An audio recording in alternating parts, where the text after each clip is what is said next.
తూర్పుగోదావరి జిల్లా గోపాలపురం మండలంలో డయేరియా కేసులు కలకలాన్ని సృష్టిస్తున్నాయి. గడిచిన 3 రోజులుగా గోపాలపురంలో సామాజిక ఆరోగ్య కేంద్రంలో 30 డయేరియా కేసులు నమోదయ్యాయి.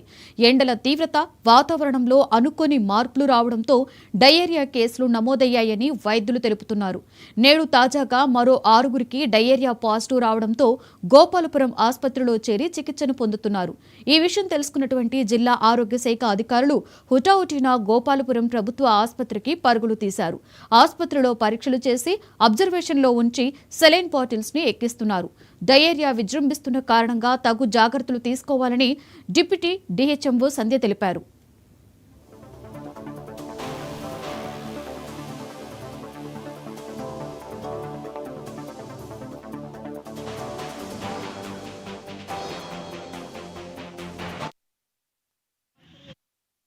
వాంతులు విరోచనాల కేసులు అనేది నమోదవుతున్నాయి. అక్కడక్కడ వీరు టొబాకో దాంట్లో పనిచేస్తున్న వ్యక్తులుగా గుర్తించడం అయింది.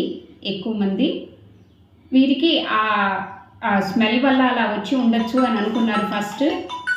కానీ మొత్తం మీద ఈ 3 రోజుల్లోనే దాదాపుగా 30 కేసులు రావడం జరిగింది. అందులో ప్రస్తుతం హాస్పిటల్లో 6గురు ఉన్నారు. అందరికీ మిగతా వాళ్ళందరికీ చికిత్స అందించి పంపించడం జరిగింది. ఈ 6గురికి కూడా బహుశా ఇవాళ కానీ రేపు కానీ డిశ్చార్జ్ చేసేస్తారు. అందరికీ స్టేబుల్గానే ఉంది. కానీ వేసవకాలం సందర్భంగా ఎవరికైనా వాంతులు విరోచనాలు అయ్యే అవకాశం ఉంది. కాబట్టి అందరూ కాచి చల్లార్చిన నీళ్లు తాగాలి. నిల్వ పదార్థాలు ముఖ్యంగా మాంసాహారం నిల్వ చేసి తినకూడదు. మీకు ఏదైనా వాంతులు విరోచనాలు ఏదైనా అయితే కనుక వెంటనే దగ్గరలో ఉన్న ఏఎన్ఎంలకి మీరు చెప్తే వాళ్ళు ఓఆర్ఎస్ ప్యాకెట్స్ అవి మీకు ఇచ్చి ట్రీట్మెంట్ ఇస్తారు. అవసరమైతే సిహెచ్సి గోపాలపురానికి వస్తే కనుక వీళ్ళు కూడా మీకు అవసరమైన చికిత్స అందిస్తారు. డాక్టర్లు అందరూ అందుబాటులో ఉంటారు. పిహెచ్సి అన్నదేవరపేటలో ఉంటారు. అలాగే సిహెచ్సి గోపాలపురంలో కూడా అందుబాటులో ఉంటారు.